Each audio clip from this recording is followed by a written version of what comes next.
So official.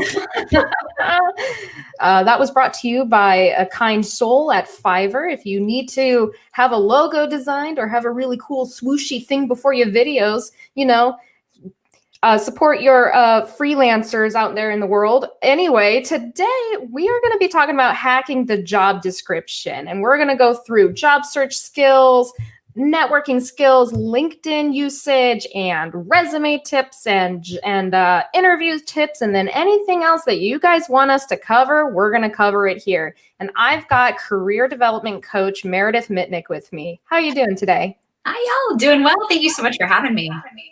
It's super awesome. And I need to get my timer ready because this is a thing that I love doing now. It's just so perfect. I need you to tell me your life story in 2 minutes. Ooh. On the spot. Are you ready? Whole life? Whatever you can fit in 2 minutes. All right. Let's do it. And go. All right. I am from a small town in Northern Nevada. I moved to LA where I went to USC and met my husband, was in the Trojan marching band where I met him. Worked for my sorority for a moment afterwards as a consultant, which was wild. I went to 24 universities traveling full time. I then came back and started working in training and development, then got into recruiting, then into HR, realized I didn't want to be an HR director, got into an event space, did events for quite a while. Then I did social events, academic events, corporate events, the whole shebang. And then COVID hit. So I turned my side hustle into a full-time gig, which is where I am now as a career coach. I'm going to do this in way less than 2 minutes.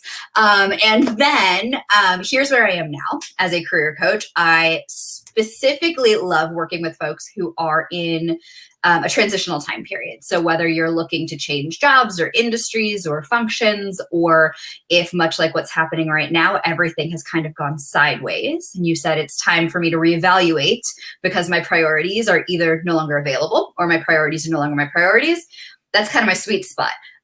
That's my shtick. I have done it in about 40 a minute and 15. Woo! And when you're not a career development coach. Sorry? When you're not a career development coach. I am not a career development coach. Oh, yes, that. I have 2 tiny humans. They are my toddlers. I love them very, very much, and they run wild and crazy. My husband is in post-production. He is an editor, an assistant editor, so he works in entertainment as well.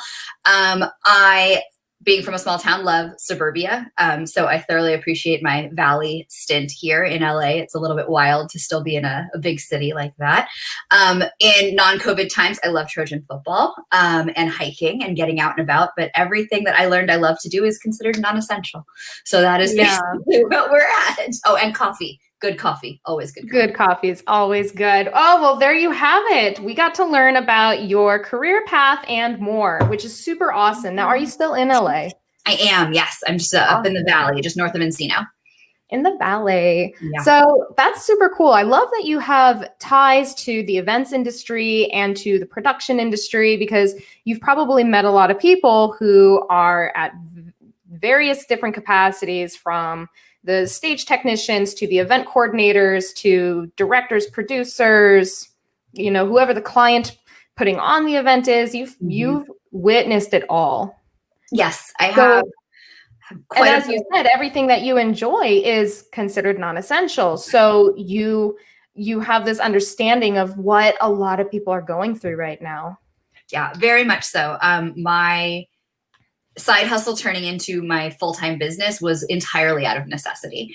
So all of my event contracts canceled. I was really leaning in full force to doing events and going out a bit on my own and leaning in, picking up more social gigs. And then all of that stopped with COVID. So I said, well, what else have I been doing? And my husband's industry, obviously everything shut down there as well. So it's like, well, let's keep the roof over our head. What are we going to do now? And said, well, I've been doing this for 15 years. Why don't I do this for real? So that's kind of how I ended up landing where I'm at. Nice, nice. So welcome to everybody who is tuning in with us live. If you have a question for Meredith during our chat, please leave a comment and we will get that answered for you live. Ooh, someone sent a heart. Love you too. So let's get right into it. Let's start with some job search tips. I did a poll on LinkedIn, and this is one of the top topics that people wanted to learn more about is job search tips. when I go through my job search journey, I am typically on that LinkedIn, just the job search page, and I just go for it. Try to find something that is in alignment with what I'm capable of doing. But do you have anything insightful as far as the job search process goes? So I think there's kind of a handful of layers to the job search process. So one of the components that's really important is like, what's the goal? Is the goal to find your dream job and something that you're going to love forever? Is the goal to pay the bills and you really don't care what it is? Is the goal somewhere in between? And all of that is perfectly relevant and okay. There's no should associated with it, which I feel like is really, really important, especially right now. So right now, if the goal is, I need to keep the roof over my head, I need to find something, then that shifts your strategies for finding a job. If the goal is that you are in a space where you said, I really don't love my work anymore, I want to find new work that I love because my priorities have changed, I've been doing some internal work, this is not what I want to be about. That's a totally different strategy to say, I'm going to spend more time figuring out what it is that I want. I'm going to conduct some informational interviews to learn about different paths and this and that. Whereas if it's more urgent, then your strategies need to be more urgent. So all of that, I think, is really important to align your strategies with your goal. And it sounds really simple, but when you don't know what that goal is yet, it's really challenging to say, like, here's what I'm going to do. And that's when you get the spaghetti at the wall, where you're just applying to everything that comes across your plate. You're networking, you're putting out feelers, you're doing all the stuff you should be doing. But if you don't figure out that goal piece yet, it's going to be a mismatch on your strategy. Yeah, that makes perfect sense, especially in a time like this where I can only imagine different thought processes that are going on, where some people, they gotta keep the roof over their heads. They have a family to support or themselves to support. So they just need something to help them out right now. And with all of the entertainment and events gone, it's not necessarily going to be a job that they are passionate about. It's not necessarily going to be something that they have always enjoyed. So then the question becomes, do you take a job that's going to keep a roof over your head and that is going to help you until the vaccines are out and until we can have events and entertainment slowly come back? Or are you transitioning out of the entertainment and events industry altogether? And are you now on a journey where you are searching for something new? How do you coach people who are in the transitional process and they're looking to get out of their current industry and try something new? So that, like what you just asked, is really the core question. So are you going to be looking for something that is your, I like to think of them as a bridge job. So is this like getting you from point A to point B, or is this a situation where you are pivoting? And a couple things on that. So one is, when we talk about pivoting, sometimes folks think it's like a one-time deal where it's like, oh, I was here and then I moved to there. That's not reality. Like, there's a world 40 years ago where like you had a trajectory and you were just there forever and it just went. And whether it's because you did live events or because you did something else, really it's about, there are so many different things that you can be doing and so many different things become interesting to you. So, okay, for now you started in this area and then there's new technology and maybe that new technology became interesting. So then you shift over here and then you found something else that was interesting, or your priorities shifted. You have a family now, you want to move, whatever else it is. So I think it's important to know that you can do kind of like I heard it yesterday described as like a zigzag mentality. So like a ping pong mentality, but whatever it is, that it's, give yourself permission that it's okay to do that. You don't have to make the decision and stick with it. You can change your mind down the road. You may also say, I want to be out of it. I don't want this risk anymore. I'm done. I don't want it. And then when things come back, and maybe 3 years from now, maybe 6 months from now, maybe whatever it is that this looks like, you're like, actually, I miss it. I want to go back. You can do that too. Like, it's the great thing about it, is you can make these choices and you can continue to make new choices. And that's awesome, as long as they're your choices. One of the things, though, that I think is super important is that you do it with intent. So if you're just, again, spaghetti at the wall kind of situation, that's when it becomes really challenging. But if you do the work now to say, I need a bridge job, I need a job that's going to carry me from here to there, think about what you will also benefit from in this bridge job. So are you going to gain contacts? Are you going to gain new skills? Are you going to gain whatever it is? So like, let's say you're a PA. So you're a production PA. You're, I don't know, there's production. Well, production's kind of sort of happening and then, just keeps going back and forth. So you stop and you say, I want to be in like an office job because that's better now. I want an admin kind of situation. Well, what were your PA related skills? And I know you talked with folks about transferable skills already, but so like, what skills do you have that could work in other places?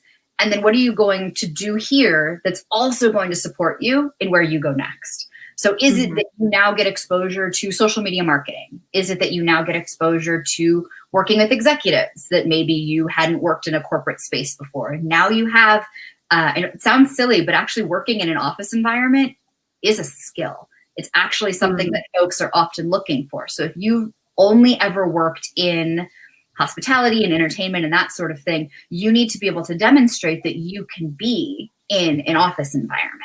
And that is something that if that hasn't been your trajectory, look at what it is that they look for in an office environment. What sort of things, juggling multiple projects, that kind of thing.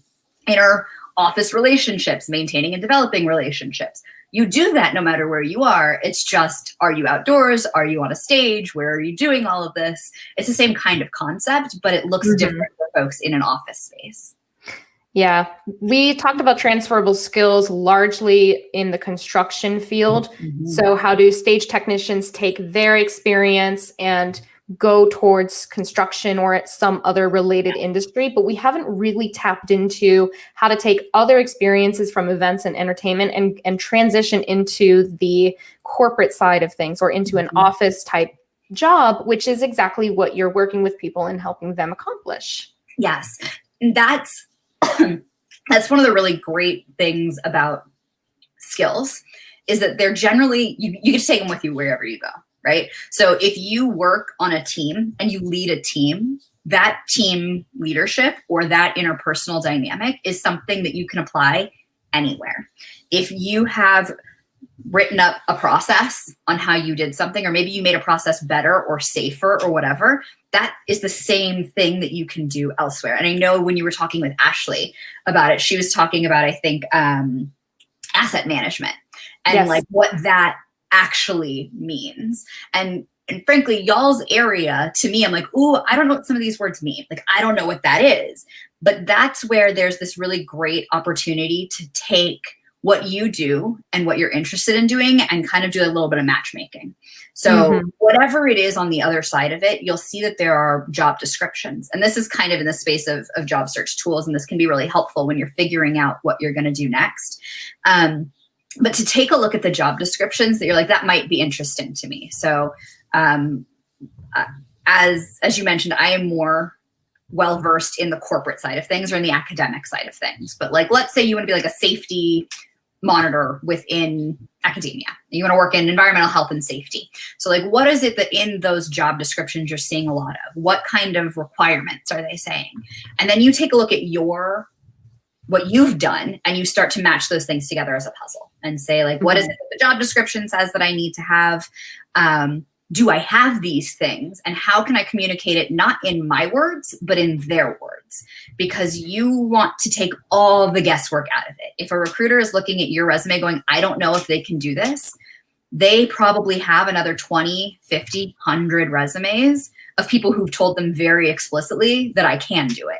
And so I'm less likely as a recruiter, if I've got 3, 5, 10 positions to fill, I'm going to look for reasons to tell people no, which I know sounds really mean, but everybody's still trying to figure out what they're doing here, right? So the recruiter's job is to fill a position as quickly as possible, because when there's an open position, it means that work is not getting done and there's more work on other people. So if you put yourself in the position of the recruiter, it's not that they're not being considerate or looking for other people or all of these pieces necessarily. It's their job, and what they're tasked with is how can they fill this position with the best talent possible as quickly as possible. And how can you as the candidate help make their life easier to do that and tell them, it's me, like pick me, hire me, I'm the one, I got you, right? So when you speak in their language, they can do that more easily for y'all to have that conversation.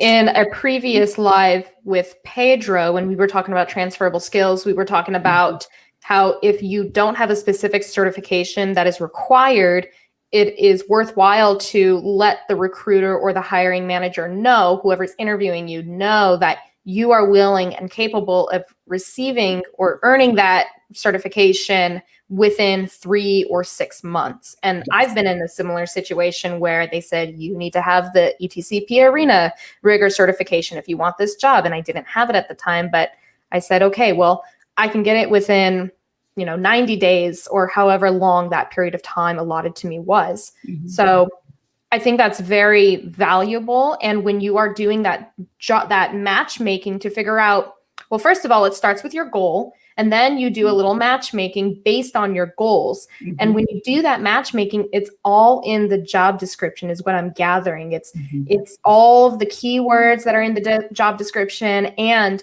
it's all of the requirements that are bullet pointed in the job description that's going to let you know what you need to bring to the table in order to get hired. And then when you are doing such a thing, when it comes to your resume, you want to take all the guesswork out of it for the recruiter, because from their frame of mind, they need to hire someone as soon as possible, because right now the company is suffering. There's more work on other people, or that's going to happen because someone gave their 2 weeks notice. So I think this is a good segue into resume tips, unless you have something else to add for the job search. Yeah. So just one thing I want to throw out there, and it does definitely tie into the resume side of things, is that so I recently created a course called the Hire Me Resume course. And the first module in it is all about how you hack the job description, and you actually go through a job description and figure out what it is they're looking for.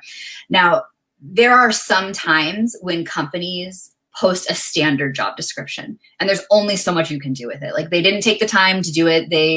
That's just what they've put out there. But it's your best shot if you don't know someone there and you don't have an in, and the amount of time that it would take to have the informational interviews and to do that. Sometimes that's not available, especially at these much larger companies. So it's still worth your time to look at what it is that's consistently showing up in these descriptions that companies are looking for. If it would be helpful for anybody listening, I do have the H in the Hire Me process is hacking the job description, and it's a free module. So if anybody wants it, you can send me a DM or a message or what have you, and I'm happy to share that with you. And so you can go through these job descriptions and kind of figure out a little bit more of what these companies are looking for. And then when it comes time for the resume, here's some real quick and dirty tips. Boom. There you go. Thank you. General rule of thumb, you want to keep it to a page.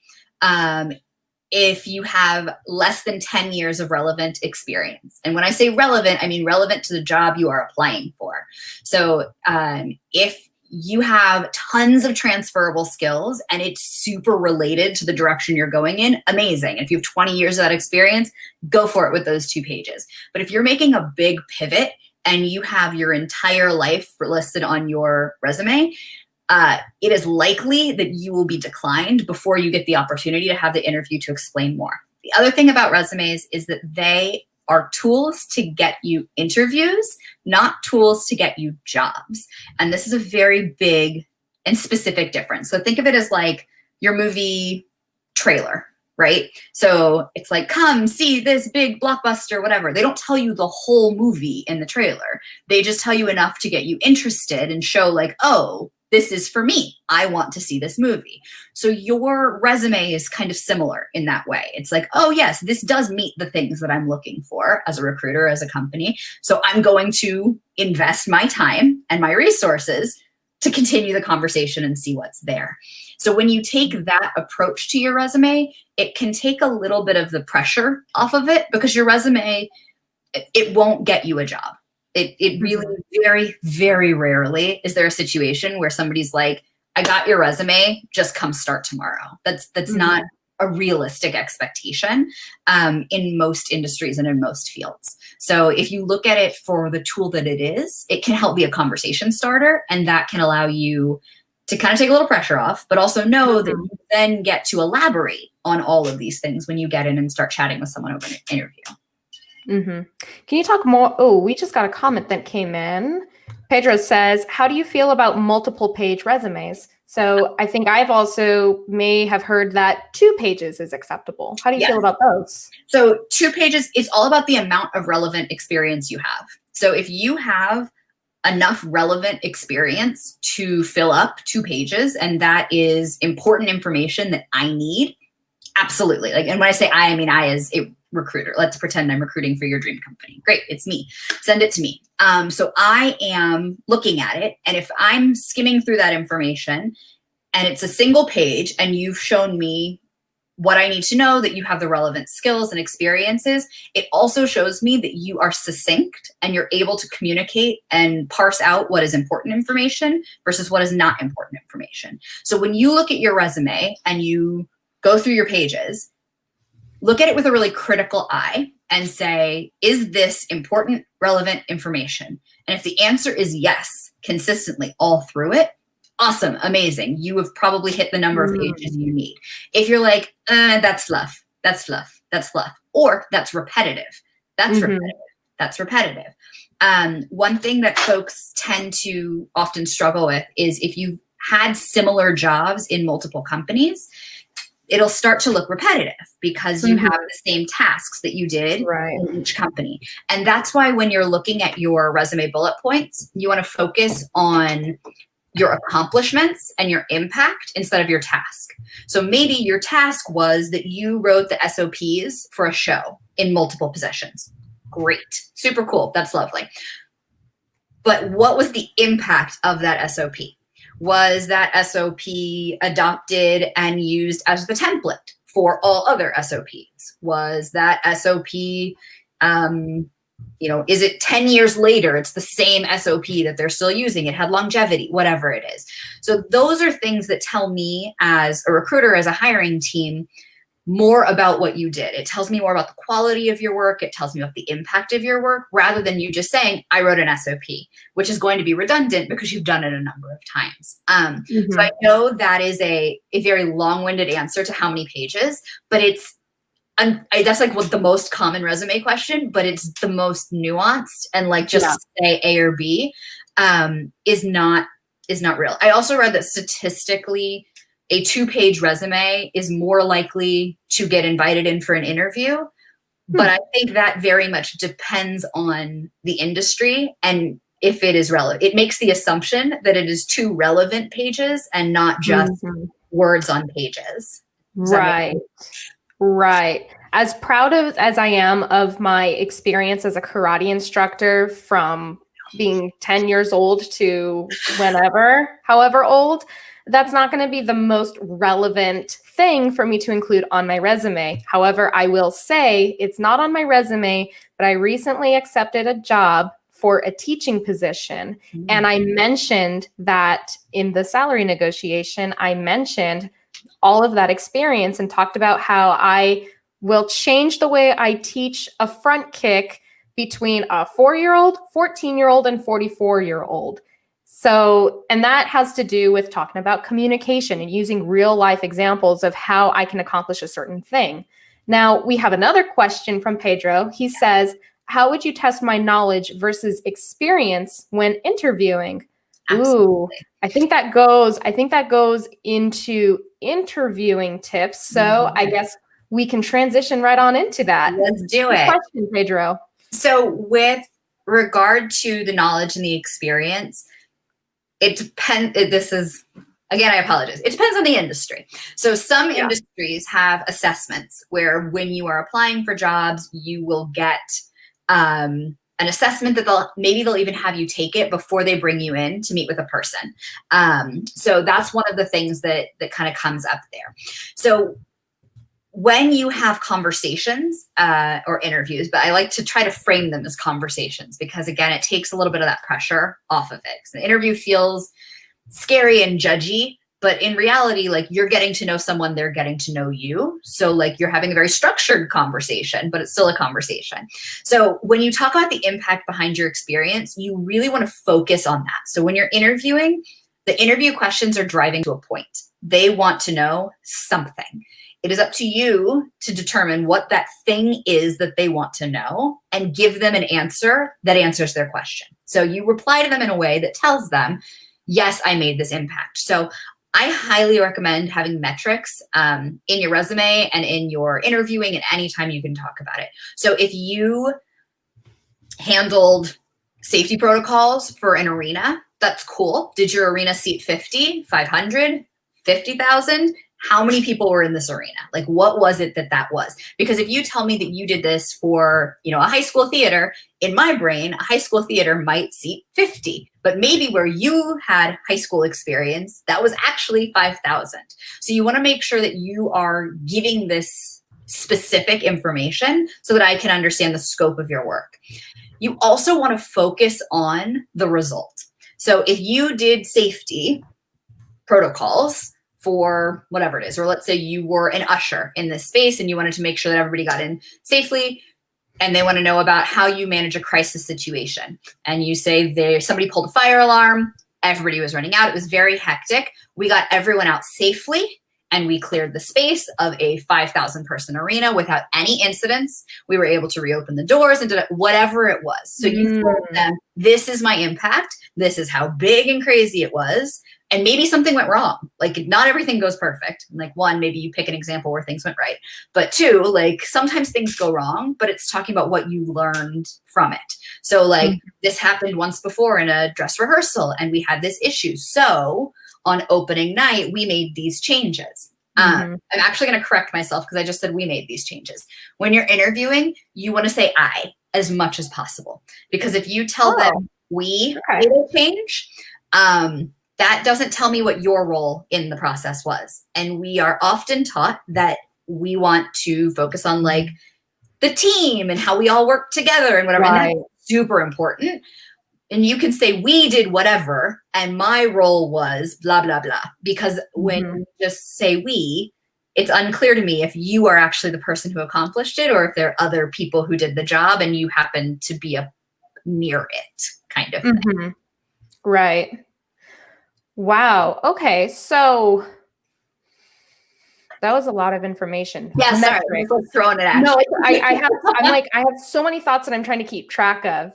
And I love that you mentioned in the metrics that you can figure out how many your arena can seat so that if there is an incident, or in my case, if I'm rigging, thousands of pounds over the audience, performers, and stagehands, I can say, we successfully hang all this equipment over this footprint and it seats this number of audience members. And those are metrics that I can include when I'm talking about safety, when I'm talking about my job, and other metrics could include install time, safe install time.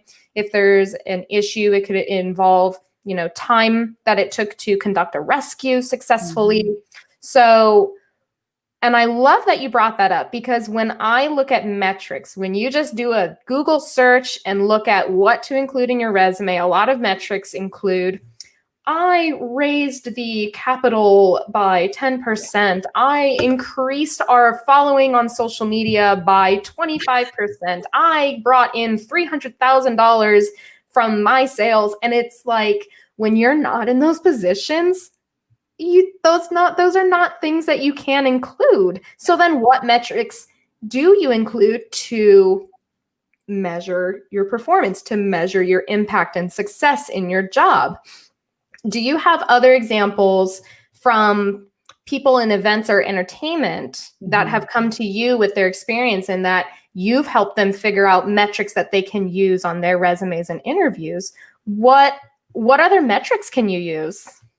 So it's a little bit fuzzy because everybody's got some different pieces. So when it comes to, ideally, you do want to be able to touch on the bottom line. So if you're in a position, because to your point, sometimes it's very clear where you say like, I saved money, I made money, I saved time, I made something, whatever. If you can talk about things from an efficiency standpoint, so if you improved something and you can talk about the improvement, that is an impact. So whether you say like, even if it's you got faster at doing something, that is an improvement, right? So you learned this, you improved on it, whatever it is, now you're faster with it.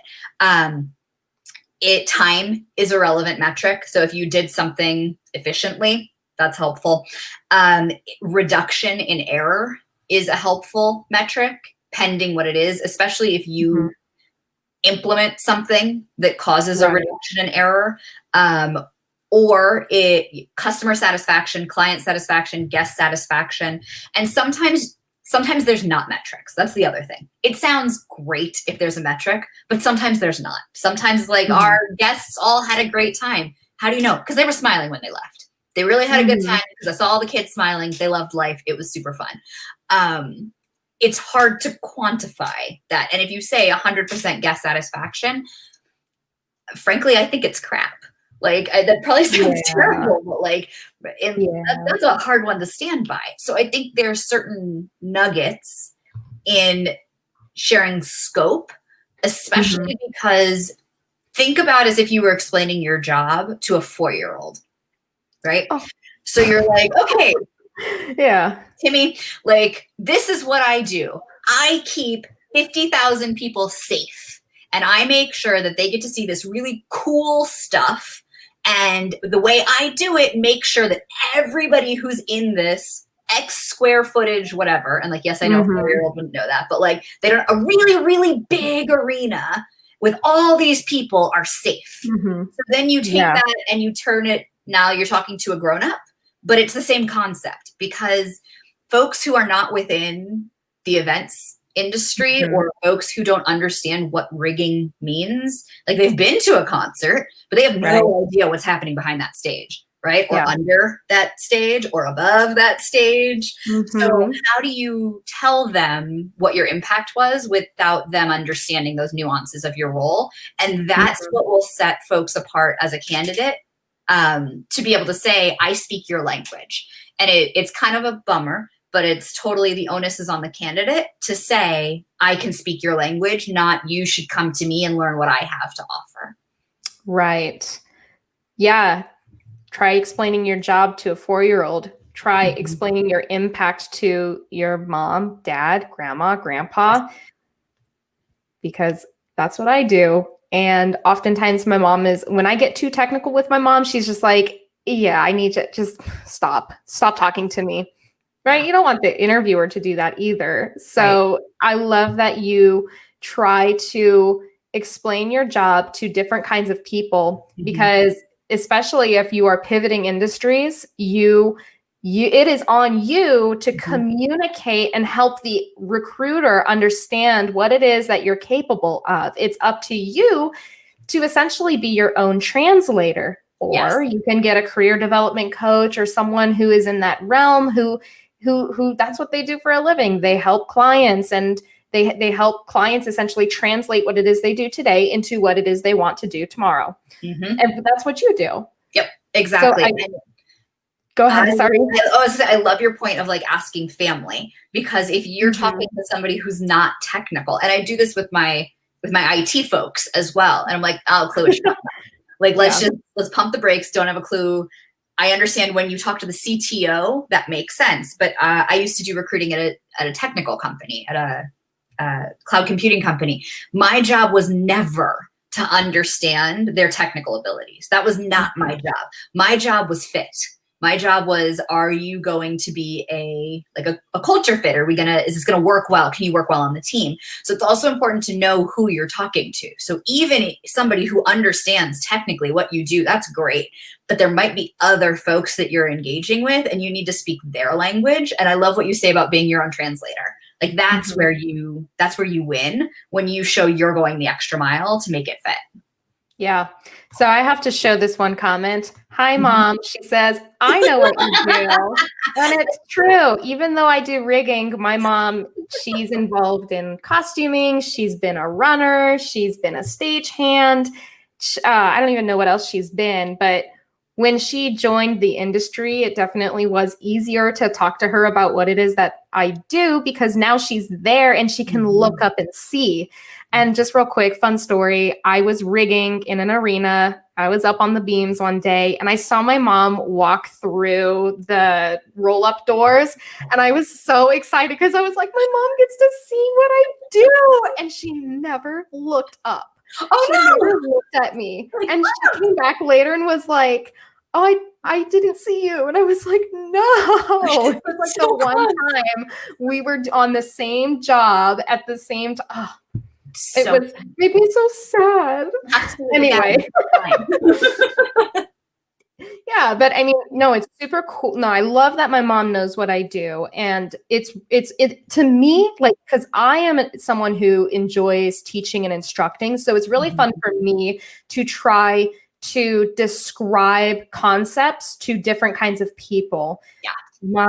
Explaining what I do to my grandmother versus my mom versus, a 4-year-old who, whatever. It's, or someone who is easily dropping names for people that I've never worked for. And I look at that person like, wow, I look up to you. I don't even know how I would impress you, but here we are talking. So, it's fun. To me, that's fun. And yeah, think about being your own translator. Think about being your own advocate. And if you need help, there's people out there. There's people out there to help you with all of that.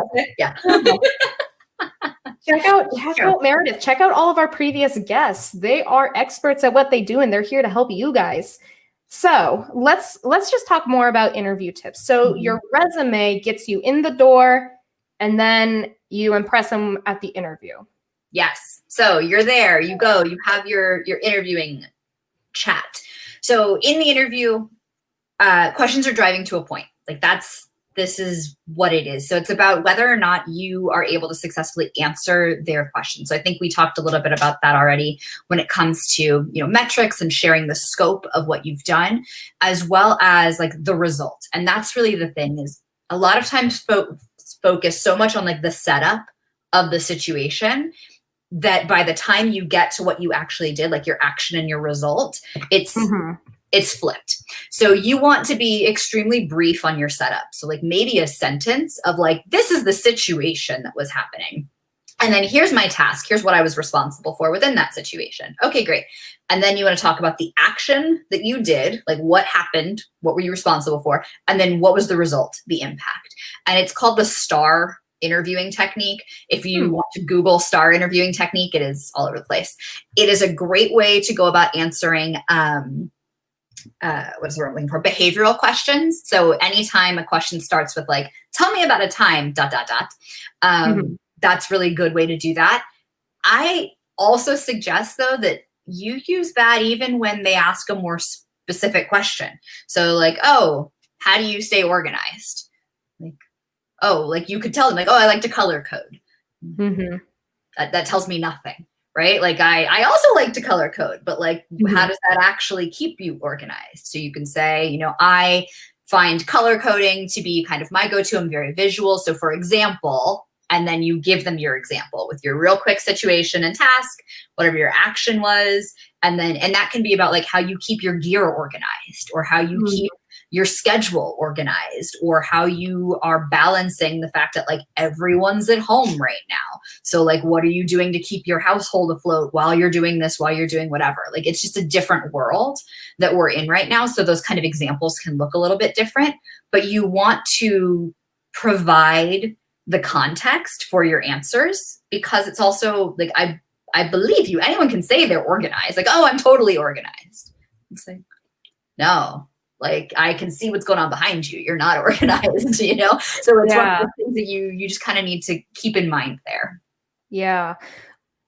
When you look at skills and you just do a Google search, a lot of times it's just the same thing over and over and over that pops up. Organization skills, computer skills, communication skills. And when you're just putting that on your resume and everyone else is also putting that on your resume, how do you make your resume stand out? How do you really communicate to a recruiter, either on your resume or through the interview, that you are what you say you are? You are an organized person. That may look different to other people, but is that the STAR interviewing technique? Is the ability to communicate those kind of bland skills, but really put them into context? Yes, 100%. And that's the action and the results. So when I'm working with clients, we will go through a series of interview questions and we'll come up with our star answers to them in preparation. So there's like some fairly standard questions that are out there, like you said, like organization, great, interpersonal, great, like whatever. But there's a handful of those fairly standard questions. And then you go through and you come up with your own examples. And it's important in the interview that you are prepared but not rehearsed. So like, you know what your examples are, but if they ask you something slightly different, remember their question is driving to a point. So you want to answer their question, not just give them your example that you practiced. So if, organization comes up a lot, but it is not the only question and it's not the only way they'll ask it. So they might say, how do you stay organized when you're juggling multiple priorities? That's not just about organization. That's about prioritization. I would argue that's probably more about prioritization than organization. So like you need to have a real conversation with the person, and being prepared will help you to walk in and articulate your specific examples to tell them what it is that you can do. So if I'm understanding correctly, you start with the action, which is the context, and that only needs to be about one sentence or so. So you actually start with the situation, which is the context. So the situation is like, there were multiple shows that were going to have opening night in the first week. Like this is your situation. Your task is you're responsible for completing the safety checks for both of them. I mean, something along these lines, right? And then your action is, how did you do it? Like, what did you do to make that happen? And your result is the end result of everybody was safe, things were good, like whatever that is. And frankly, like that's not a great example of those things, but knowing the nuances of your experience, you would fill in those blanks. But the situation being like, here's what was going on. Task, my responsibility was, so I did whatever the thing is you did to make it happen. And then the result should be the direct result or the direct impact of your action. So because I did this thing, here's what happened on the other side of it. Direct impact of your actions. I'm going to have this scroll across there because that is, and this is the STAR interviewing technique. Yes. So I didn't actually know that this had a name, because this is very similar to what I do and honestly, it's just from being in different interviews that I learned, okay, they're going to pick a bullet point and say, tell me about a time when you resolved conflict. And you're like, on the spot, you're like, when do I resolve conflict? But if you write down bullet points of examples that you've been through, then you can do the context, you can do the situation context, write down the task, your action, and the end result, because that is definitely what they're looking for. And when you are coming into an interview, it's good to be prepared with such stories or such examples. Exactly. And that goes back to the job description, that the job description will tell you, not always, but it will hint to you what they're going to ask about. So if the job description talks all about having a driven go-getter, they're going to ask you about a time when you took initiative. Like that's just, and if they don't ask you directly, you still want to weave in examples of how you take initiative and how you are a driven go-getter without saying, I'm a driven go-getter, because anybody can say that. So show me how you're a driven go-getter. It's very much like you have the tip of the iceberg, which is a descriptor. Yes. Like organization. I'm drawing blanks right now, but that's just the tip of the iceberg. And when you're in the interview, what you want to do is reveal what that means. What does that mean to you? What does that look like for you? And provide examples of how you've handled certain situations, because that's like having research, right? Think about when you were in high school and you had to write a research paper, and they talk about how Wikipedia is not a good example of research, but you need to dig deep. You need to Yep. actually go and look at articles and journals and published works that are reputable for your research. So it's kind of like you're providing the meat. You're Mhm. providing the meat to your answer. The job descriptor is just like, okay, this is what we want, but what does that look like and mean for you? Yes. And the other thing about it is it's about matching. Like, it is a matchmaking situation. So you want to make sure that what they're looking for and what you do and your philosophies and all of that, like, it all needs to come together. And I know that, pending what the goal is, your philosophy, you may not care about philosophy, like syncing up for a long-term match. You can be like, I don't care. So then you need to figure out what their philosophy is. You need to match what you're going to do there with that, because that's what they're looking for. They're not going to change for the candidate. It is, this is how things work here. And I recently heard the concept of like, it's not a culture fit that companies are always looking for, but a culture add. So it's not just somebody who's going to come in and like, puzzle piece match it up right perfectly, but it's actually going to be a value add. It's going to be somebody who helps the company grow or helps the team grow or brings in new innovative perspectives or does more than just like, okay, and then they fit and then we're done. Pending the role and pending the company, that may be more or less important, but I think there's a lot of value to thinking about it from that standpoint of, it's not just about being a perfect fit. Like they do want to know you. Like, are you going to thrive here? Are you going to be having an actual contribution where like you feel good about what you're doing? Because employees who like what they do better, do more. People like to be around them. Like, it's all very positive, right? We all want that positivity going. So. Right. So you're saying if someone asks me, why do you want to work here? I shouldn't say because I like putting food on my table? Correct. No, that's the answer.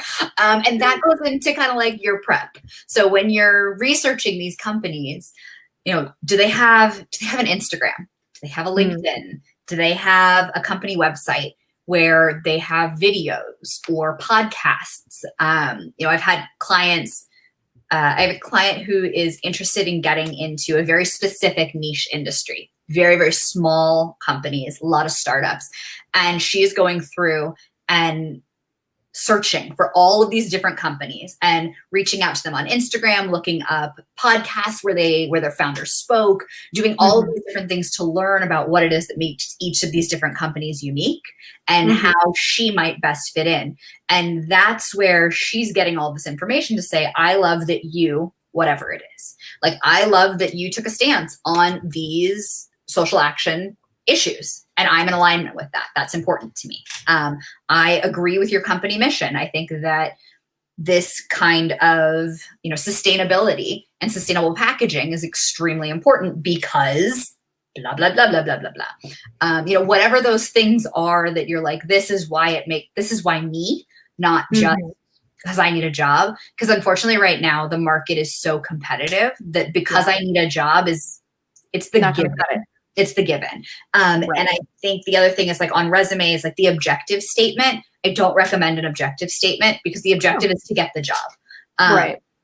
That space can be better used as like a summary of your qualifications, as a space for more skills, as like you can do other stuff with that space, because there's an assumption that if you're applying for a job, the objective is to get that job. And if there's something that you're like, but I need this in there so they understand why this is relevant, that's what the cover letter is for. So I think that's kind of perhaps a nuanced piece that will help you also if you're like, how do I get my resume down to a single page? To go back to that question, that seeing what's on there may not actually be the most valuable, relevant piece for a recruiter to read for a hiring team. Gotcha. So I think this is really good for this question that I got a while ago. Looking for it. How do transferable skills come into play in the interviewing process? And I think we can expand and talk about it with regards to a resume and a cover letter and the interview. What I want to know is, how do you communicate that what you do is going to add value to the company that you want to work for? So we talked about sharing your accomplishments and your impact and being your own translator. Mm-hmm. So, but let's talk about that objective statement and let's talk about a cover letter. Let's expand on that, because if your resume is going to get you in the door and get you an interview, then the place to start for transferable skills is not the interview process, but it's at that cover letter. Yes. Do you recommend having a cover letter for any job that you apply for? I'm going, my opinion is not popular. Personally, I hate cover letters. I know it sounds ridiculous given what I do. They're not my cup of tea. Yeah. Because for me, when I was in a recruiting space, I would receive over 100 applicants overnight. So Right. it was an extra document that I had to do something with. So for me, if I couldn't get what I needed out of your resume, that was a no for me. So it was like, this is not going to work. Yeah. If there was somebody for a more high level position or a mid-management position, I would go back to the cover letters and perhaps go back and forth or what have you. That said, the executive that I worked with, who was the next step, insisted I send every single cover letter, and he read every word of every single cover letter because that was his approach to this hiring process. So if they made it through me, like if we went through me as the next layer and they were going to be moving on, then the cover letter moved to that next step. So while for me as a recruiter, it was not something I used, I absolutely see the value, because you will encounter different people in the process who all have different styles in their hiring process.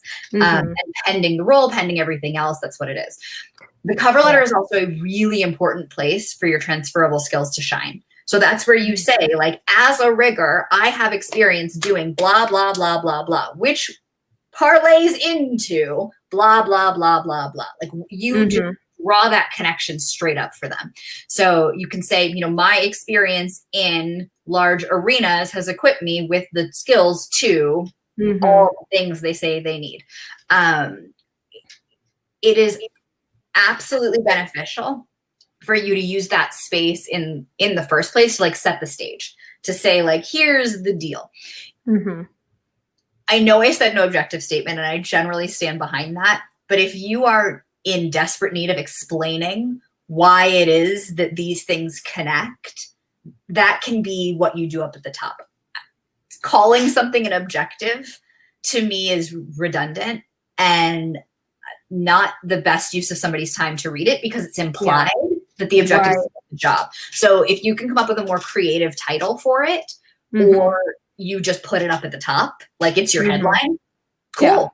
Like that's okay. Nobody said your resume needs to be like these 4 sections and that's it. You've got some flexibility there. Right.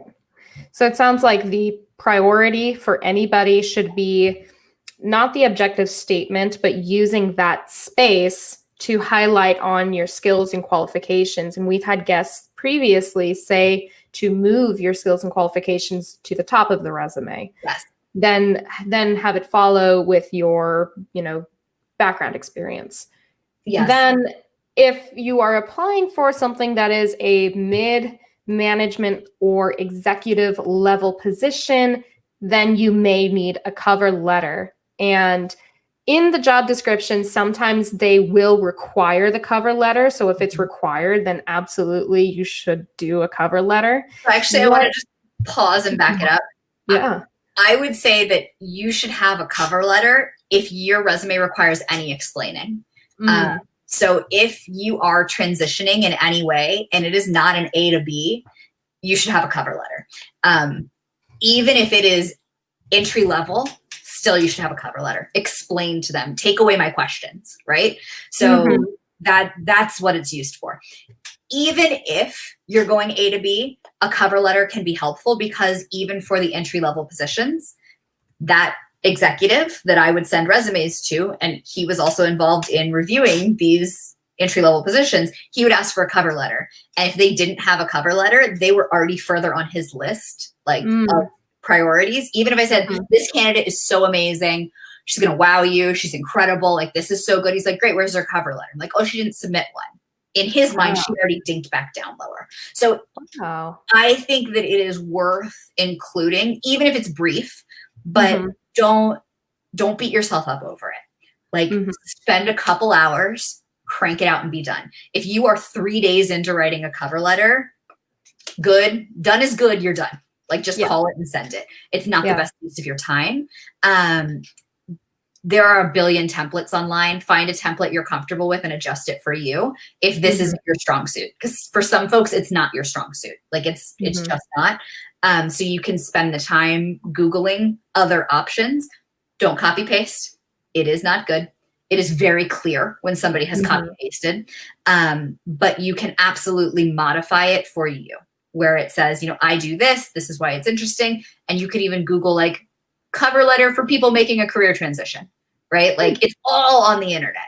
And I tell people this all the time, like what I do, it's like 98% on the internet.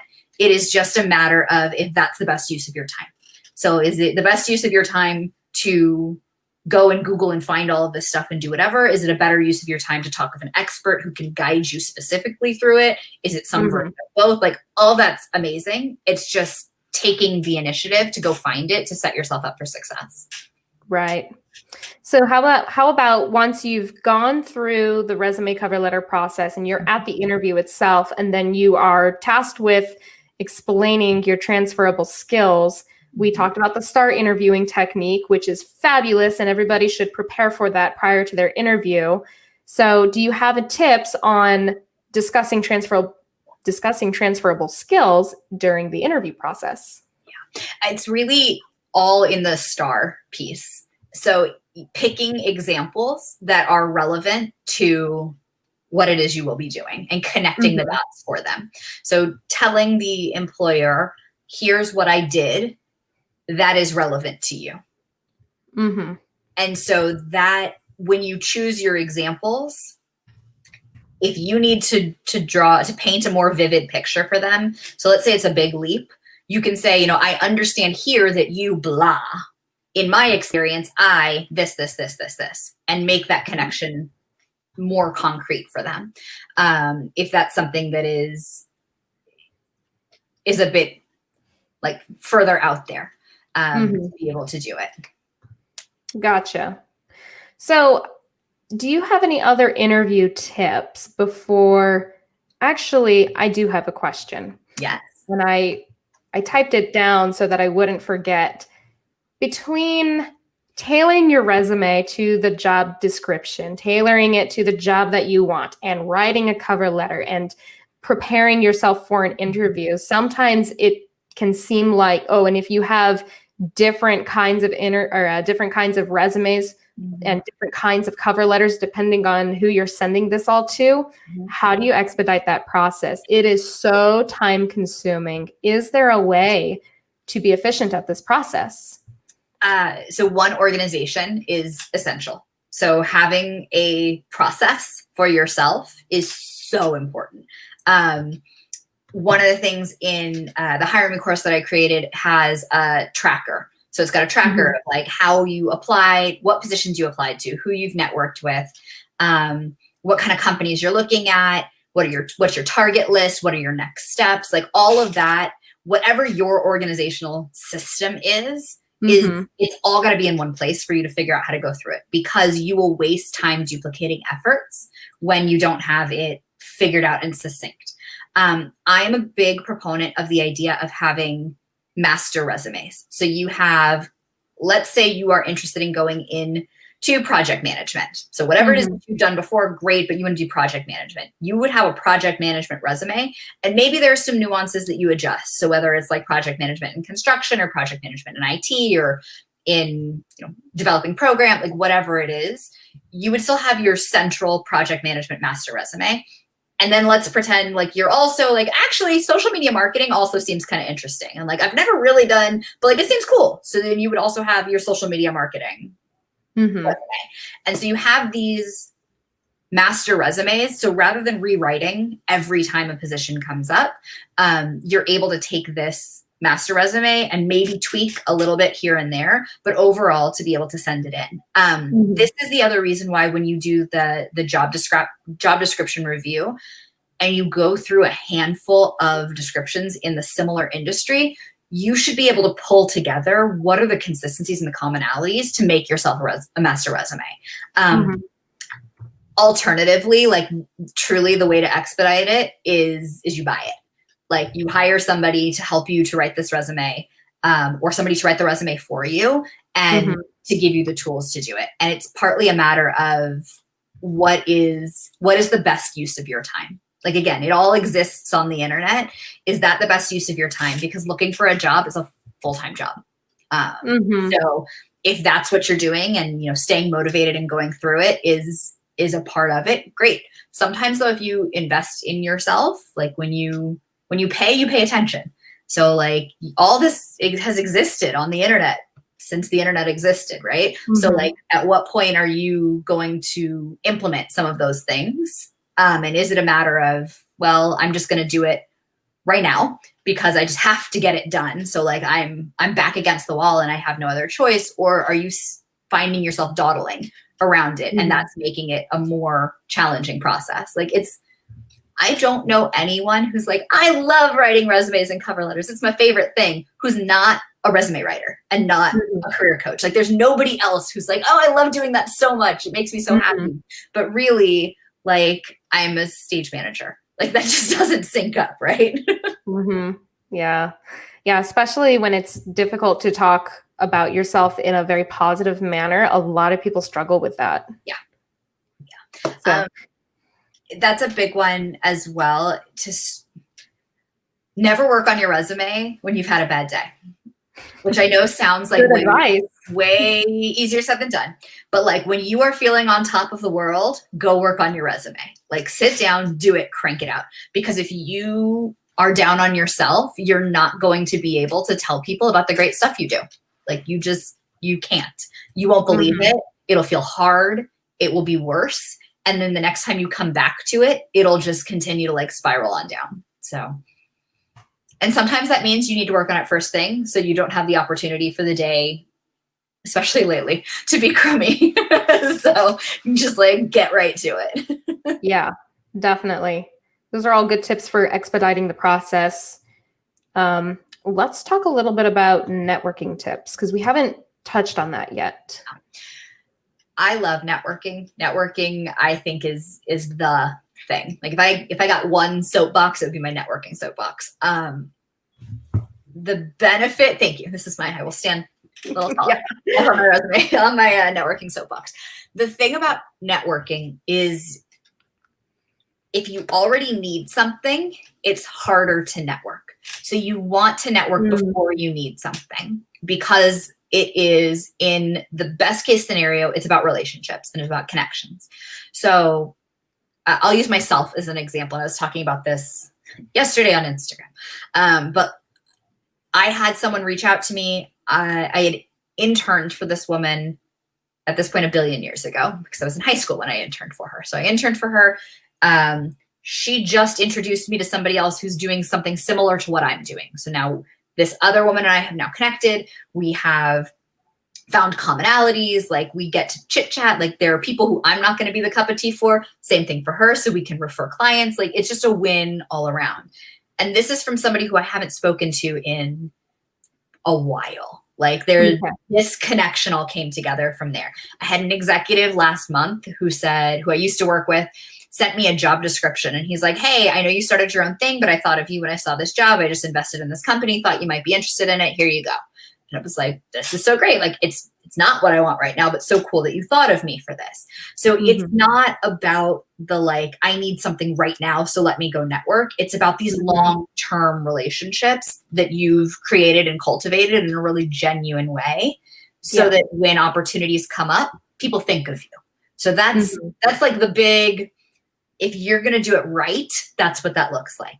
However, people rarely ask about networking when they're like, I have nothing better to do and I'm in a great spot in my career and life is good. Like people are not asking about networking at that point. So the other component to it is understand what you're asking for when you're going in to network. So it is very rare that you can go in to meet with somebody and network with them to say, I need a job, because that people don't want to take those calls, because even if I have a job, I don't know that I want to give it to you. I don't know that I can give it to you.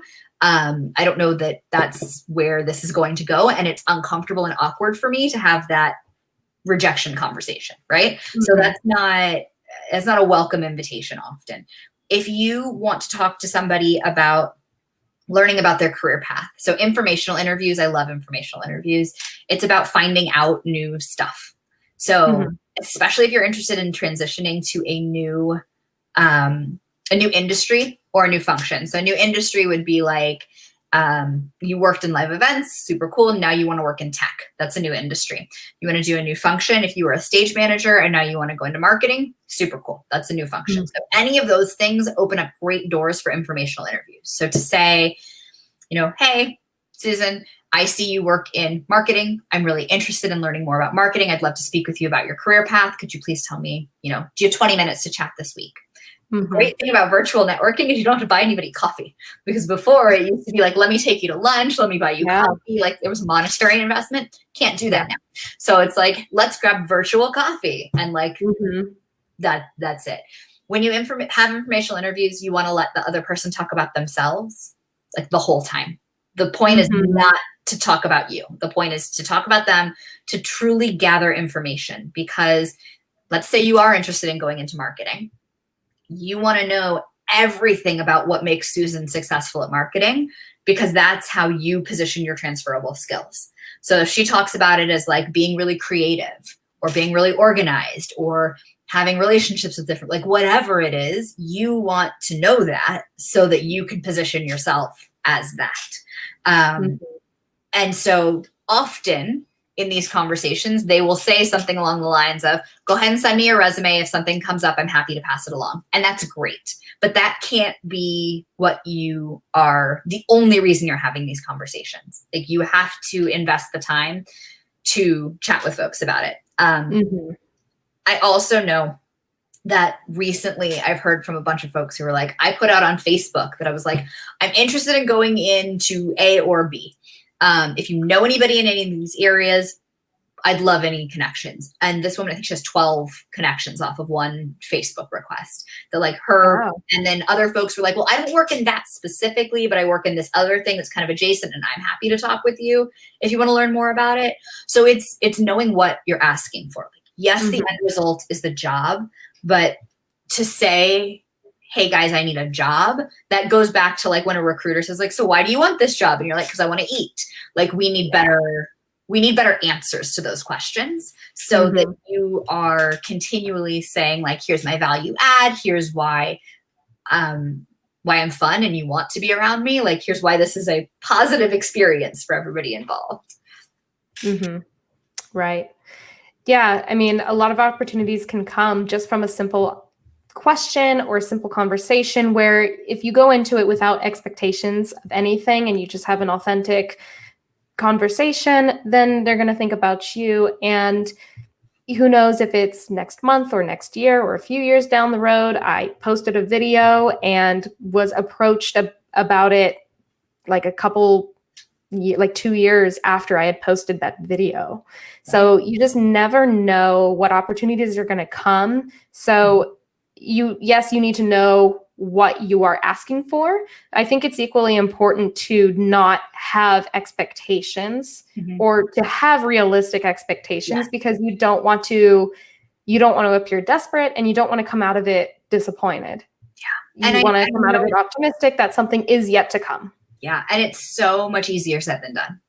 Like definitely. It really is, especially when you are between things. I had a situation early in my career where I had a job offer. The job offer was rescinded.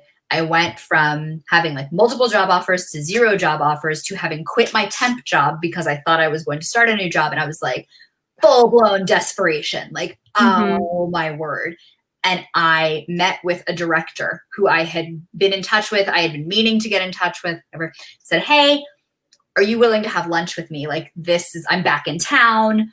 I'd love to chat. And through that lunch, and my plan for that lunch was to have like a strategy of like, how am I going to do like whatever comes next? Like, I don't know what's going to come next, but like, he's just going to help me get my feet back on the ground. I'm just going to have a real conversation and like, remember, like, I'm a grown-up and he's a grown-up. Like, we're having a value, like, yay, this is so good. Yeah. We can do this. Mm-hmm. And from that meeting, he goes, wait, did you ever do training? And I was like, oh yeah, I spent the last year doing training. It's like, I have a job for you. Let me put you in touch with these people. I think this is you. It's like, oh, Love it. Okay, great. And like, that was not my intention. Like, it was one of those things that I went into it saying like, I know I need a job, but I'm not going to ask him for a job. He doesn't know what else has been happening. Like, that's not the conversation we're having, but going into it like optimistic and knowing like it, I knew what my answer was if he said, how can I help? Because that's the other thing. You need to know what your answer is when somebody says, how can I help you? Sometimes it's like, do you know anybody hiring? And that's a great answer, right? Like, that is how you can help me. Do you know anybody hiring? Or could you introduce me to so-and-so at that company? Like, you want to know what your answer is, even though you might not make the ask. If asked the question, you want to be very prepared to give a thoughtful answer so that when that opening's there, you take it. Right. So it's definitely a balancing act of listening to what they have to say, because people are going to remember how you make them feel, not necessarily what you say to them to try and impress them. How did you make them feel? Did you make them feel valued and important? Did you ask them questions about their job and about their life? And did you have genuine interest in their answers? Are you bringing up their answers sprinkled throughout the conversation or in later conversations to let them know that you were listening? Listening is such a huge factor when it comes to networking. Yeah. And I've said this before, I love the book, Never Split the Difference. And it's about the FBI negotiator always talks about when he's in hostage situations, he's doing more listening than he is talking to the person that is holding someone hostage. Yes. So listen. And then when it is your turn to respond or ask a question, it's always good to ask insightful or intriguing questions. When I'm teaching or taking a class, I find that you can tell where someone is in their experience based on the questions that they ask. Yes. And so if you are asking very well thought out questions, that is impressive. That is something that's going to impress someone. And then if you have a well thought out answer to something, that is also equally impressive. So it's definitely a balancing act between all those different things. And I want to mention Lori Seitz, who was our first guest, and she talks all about gratitude and going into networking with a gratitude mindset. You are grateful for whatever it is that is in your life at that time, because if you go into it with a negative mindset, you may not do it on purpose, but that energy, it's going to become apparent. No matter how good your poker face is, someone is going to be able to feel that something is off about you. 100%. And just like, you can think about it. If you've ever been around someone who is fuming, they may not show it, but you can feel it. You're just like, that person's having a bad day. We've all been there. Yeah. And so again, it's good to go into something optimistic and grateful and positive. So that's our soapbox, right? Yes, this is the soapbox. 100%. This is the soapbox. Yeah, I love it. That's really good. And actually something that I've never heard before is network before you need something. Yes. I love that little bit of advice. Yeah. So we are like way over our hour time, but it's awesome because we have such good information in here. So let's finish up with LinkedIn tips. Yes. Are you going to talk to us about the algorithms? Oh yeah. So LinkedIn, it's fun. So if you think of LinkedIn, I'll just be super brief on the land of LinkedIn. So one, LinkedIn is a business site. Like, first and foremost, it is a place where people go to do business. So it's a great opportunity to network about business. So this is where, like, when you're reaching out to people to say, I'd love to speak with you about your career and you're this and that, like LinkedIn is a very common place for that to happen, because unlike you found somebody on Facebook or something like that, like that's a personal place, right? That might be like kids and puppies and cat videos, but like LinkedIn is where you are to do business. So there's an expectation there of professionalism, which is beneficial for you because people are often more open to hearing business requests, which an informational interview is. But it also is super important that you treat it as a professional space, especially since COVID hit. It has become a bit more muddy in like what people are posting and how people are doing it. It'll be interesting to see what comes out on the other side. But especially if you're looking to talk with folks in more traditionally corporate industries or more traditionally corporate roles, showing up as a professional is super important. So it sounds silly, but like, don't say, hey, say like, hello, so-and-so, like approach it with extra respect and extra professionalism, which is really helpful there. When you look at your LinkedIn profile, similar to your resume, you want it to be relevant experience. So people utilize their LinkedIn profiles for a handful of ways. One of which is they hope to be found, or they position themselves to be found. So you optimize keywords, you think about it like Google. So like websites use SEO or search engine optimization to be found when people look for them on the internet.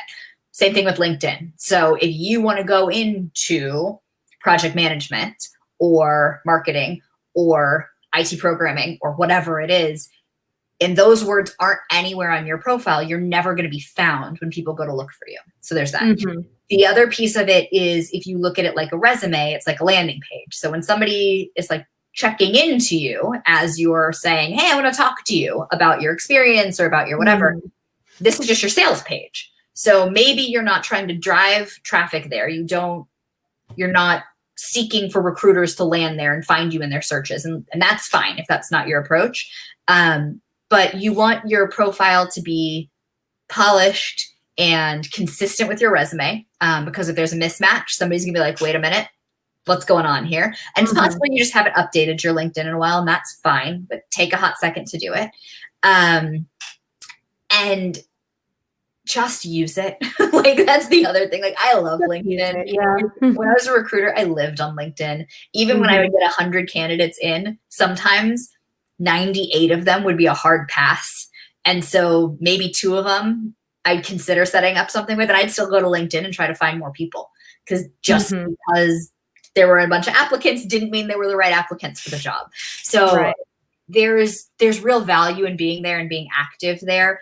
Do know that pending what your settings are, folks can see what you comment, like, etc. So that can be helpful for you in showing your engagement in an industry or in a specific area.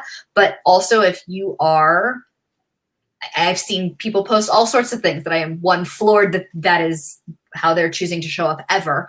But that's where they're choosing to show up in a professional space with, tremendous hate or whatever else it is. Like I'm assuming nobody who's watching this would do any of those things, but on the off chance that they're considering it, if you're looking to get a job, that's not a good way to do it. So just treat this as if it is a job board, because it is. There are job search functions within it. You can look up jobs. Yes, you can pay for like the advanced level on LinkedIn, but one of the great things about it is it's based on connections, which is why networking is so helpful. So if you and I are connected and there's somebody who who I don't, but you're connected to them, I have better access to them because we're connected. So my circle, every time I connect with new people, just keeps doing this. So I see a lot of benefit in having additional LinkedIn connections and in meeting new people, because it gives you better access to send messages for free, to add people, to do whatever else it is. So remember that you want to use it actively if you're going to be using it. And there are, I think within like the LinkedIn Learning Center, there's definitely tutorials on how to use it, how to optimize it, all of that. But the main idea there is that it's an extension of your professional self. So use it like a resume, use it to network, and use it to show up in a way that you would want to show up in a interview. I'm actually really surprised when I see people with profiles that don't have profile pictures. I've actually seen a lot of that as I see more and more people hopping on LinkedIn. I'm seeing a lot of people not have a profile picture, which is so essential because I want to be able to see someone's face. Because to me, if I can see your face, I am more likely to trust you. If I can't see your profile picture, I'm less likely to trust you. I'm less likely to want to engage with you. Yeah. From an interpersonal standpoint, 100%, but also from an algorithm standpoint, you won't show up in searches the same way that you will if there's a photo. And talking photos, you don't need to go get like a professional headshot. You can take a nice selfie against like a blankish wall. You can do, people in creative industries use it in a lot of really creative ways, which is very cool. General best practice, like you want a shot from like here-ish up, no glasses, no hat, smiling because it's important. But it doesn't, and no other people is also an important note. So like, ideally you don't want to like have cropped out like whoever you've got the arm crop. So you don't want other people there unless you're like shaking hands with like Oprah or something like that. Or like, that might be relevant for some reason to what you do. They're going to look at Oprah and know clearly that one's not you. Correct. It's not a guess. So there's that. The other, and I think probably the last like nugget that I'll throw out there is the headline on LinkedIn. It automatically sets it up to be like whatever your more recent job is. So it would be like, a stage manager at location, which is great. That does not optimize the search function or the algorithm. So if you want to go into marketing, IT, business, whatever it is, that's a good place to include that. I also highly recommend that you don't use that space to say you're unemployed, looking for work, or any of those things. And some folks, I know there are a variety of thoughts around this. However, you want to focus on what you do want or do have rather than what you don't want or don't have. And unemployed doesn't help folks who are searching to find you. So that information is fine. There is absolutely no shame in that, especially but especially right now when the rates are crazy high, the market is insane. It's just where we are, but it doesn't help you to accomplish your goals to have that information there. Instead, it helps you to say, you're a detail-oriented stage manager, or you are an expert, whatever, with that certification. Like that's the kind of information that, again, kind of like that movie trailer. Right. Take a look at it and say like, oh, this entices me to click on your profile to learn more about you. And if it's no picture and it says unemployed, there's not a reason that I would be clicking to find out more information there. Yeah, nobody's putting unemployed in the job search. They're not looking for someone unemployed. They're looking for someone to fulfill a position. They're looking for someone who has a certain skill. So that's what you got to put in that little title there. Not unemployed. Nobody's searching for that. People are searching for, do you have this competency? Do you have this cert? Are you detail oriented? Are you an IT level 1? Are you this, that, or the other? That's what you need to put in that headline. I've seen people put emojis by their name. What's the deal with that? I think there's a variety of reasons folks do it. Sometimes it's just cute, and LinkedIn is becoming a more social space, so people are doing cute things. Trying to stand out also. Yeah, sometimes it is a matter to stand out. If there are emojis that directly relate to what you do, like when I get a message from folks, my email gets a ding and it's like such and such, but like sometimes it's like people trying to sell me things and it's like 14 emojis. I'm like, I have no need for this information. But sometimes it helps with characters or, whatever it is. If it helps you communicate you and your brand, that's what it is. So like you are displaying your personal brand on LinkedIn. So if whatever the emoji is displays your brand, great. But the odds of like a smiley face with sunglasses or a heart or something like that, successfully communicating professionally who you are, I would say is slim. So just take a look again, like with the resume, is it relevant and does it communicate your impact and your skills? If so, great, go for it. I can think of scenarios where that's feasible, but it's unlikely that for most folks that would make sense. And in that little description where it automatically puts your current position and location in there, but I do see people put in like 4 or 5 different things. So what are your thoughts on having a single, this is who I'm a podcast host, or I'm a podcast host, social media manager, and rigger, and instructor, and this, and this. I mean, what's a good way to approach that? Because I'm seeing a bunch of different things on LinkedIn right now. It depends on what it is that you are, it depends on your goal. So like going back to the very beginning, right? So your goal will determine your strategy. So for example, and I just pulled up my profile. So mine says career coach, HR, admin, marketing, event planning, project management, right? That's for search engine optimization. So if you take a look at, if you type in career coach or marketing career coach or this or that, I am more likely to pop up higher for potential clients. And that is the goal of my profile. So the goal of my profile is potential clients will either search for me and find me, or potential clients will look into me and find me. And all of that information is communicated through my profile. So it's like it's an addition to my sales page. If it is relevant, awesome. If all of that is relevant, awesome. But all of the things you just explained may or may not be the most relevant. So if you are a podcast host and a trainer, you're somebody who trains folks on whatever the topic is, that could be relevant. The karate component, like there's a world where sure, all of these things could totally come in. You could be a karate, like you're a virtual karate instructor, cool. Or like maybe you're an in-person karate instructor. So all of that can be included. It's just about the relevancy and making it all kind of not an overwhelming way. So if it's just words and words and words, that's challenging to skim. But if you're able to do like a slash or a dash or a something and you have sufficient space for that, that's fine. LinkedIn also has, if you typed in LinkedIn headline suggestions to Google or something like that, you'll see a handful of different approaches that folks take. Because it shows your personality, I think it's important that it reflect you. So like for me, I am a little like da. So for me, I'm a career coach and HR and this and that, like that's fine. That's totally me. For other people, they're like, no, I am very straightforward. Like I am much more buttoned up and like that would be overwhelming. So here, put your information there.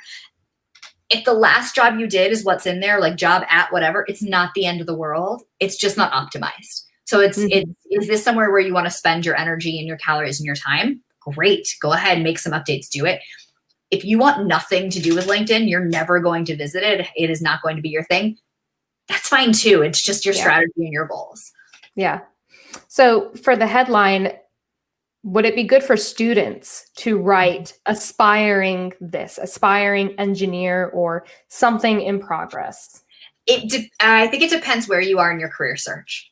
So if you are getting ready to graduate, sometimes I will see, pending the institution, especially if it's a woo-woo kind of like, check it out, like Harvard, like, yeah, you're going to put like Harvard class of whatever. And like, that's relevant or helpful information. Or if you're at the UT Macomb School of Business in their honors program, like you're going to put that honors program information in there.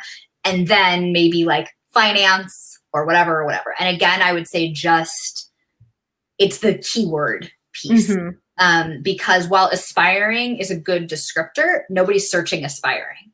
So they would be searching entry level finance. You could, but like you're going to describe all that at the bottom. So like it's okay if you don't have that on there. You could say marketing coordinator, marketing intern, whatever, but that starts to sound more to me like your job that you're in, which is also fine. So I think it's a matter of where you are, if you're searching right now, or if you're just kind of like in school and you will be doing these sorts of things. All the more reason to like put out what your interests are as far as like where you want to be going. If it's social media, if it is, finance, if it's IT, if it's in IT in particular, or people with really specific technical skills. I've seen technical skills listed out. So like, C++, Java, all the Python, all the ones that I'm like, oh yeah, those seem very important and relevant. That's yeah, another approach to it.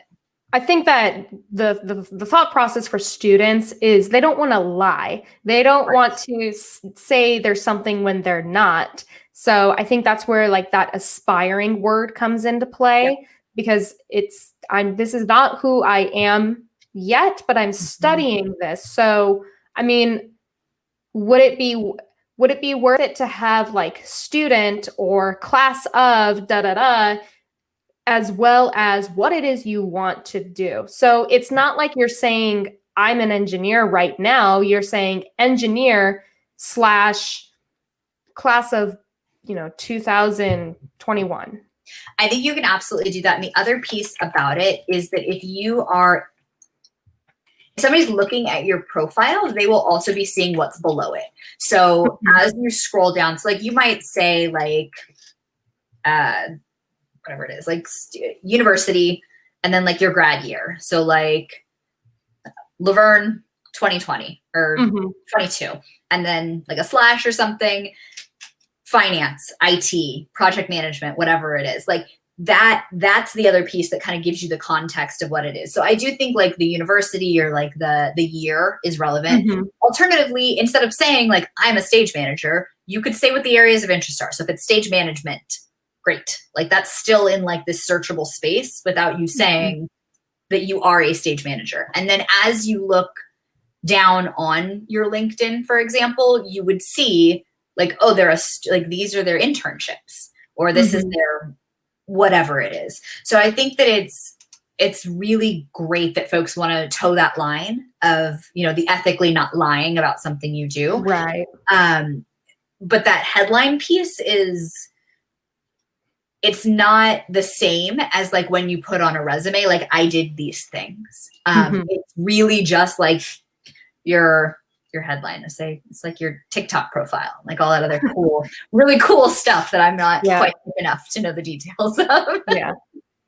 No, I think that's really good advice. And I know we were speaking mainly to students with that, but if you are looking to go into different industries, then you may want to approach it from the mindset of a student. Imagine that you are just graduating high school or that you are just graduating college. What is it that you put on your resume or on your LinkedIn profile? How do you communicate that you are capable of doing X, Y, and Z? So absolutely. So, yeah. I love it. We have covered so much. This is the longest live stream we've done. It's an hour and a half. I hope you all enjoyed listening to Meredith share so much great insight to all of this. You can follow her on social media at MRM Career Coaching. And is there anywhere else that they can find you, Meredith? Anything that you mentioned earlier you had a class? Yes. So you can find me on pretty much all social media at MRM Career Coaching. My website is also MRM Career Coaching. The Hire Me resume course, you can find all of that information on my website as well. If you have any questions, feel free to reach out. I'm happy to chat with folks. And I mentioned earlier that the first module of that course is available for free. So hacking a job description, especially if you're figuring out what's of interest to you, that can be a really good way to look into that and set yourself up so that your transferable skills will match what the employers are looking for. So feel free to send me a note. I'm happy to send you the link to it. And hopefully everybody listening is feeling good and cranking through that job search as best as possible right now. And something good is coming. Just keep it up. Yeah, I was on in a group on Facebook for cast members, and some of them have shared that they've been able to move on to different jobs. Even if it's just cleaning a couple houses a few times a week, just something to get you by. I mean, sometimes a job is a job, but hopefully these tips are going to help you move forward until we all get back to somewhat normal, or whether you're moving on into a different industry. I really hope that this helps. If you liked this video, please like and subscribe to Industry Explorers. Leave a comment if you have additional questions, or if you have a topic that you would like us to discuss in a future live stream. And until then, I'm Siobhan Colleen, and I will see you guys on our next adventure. Take care.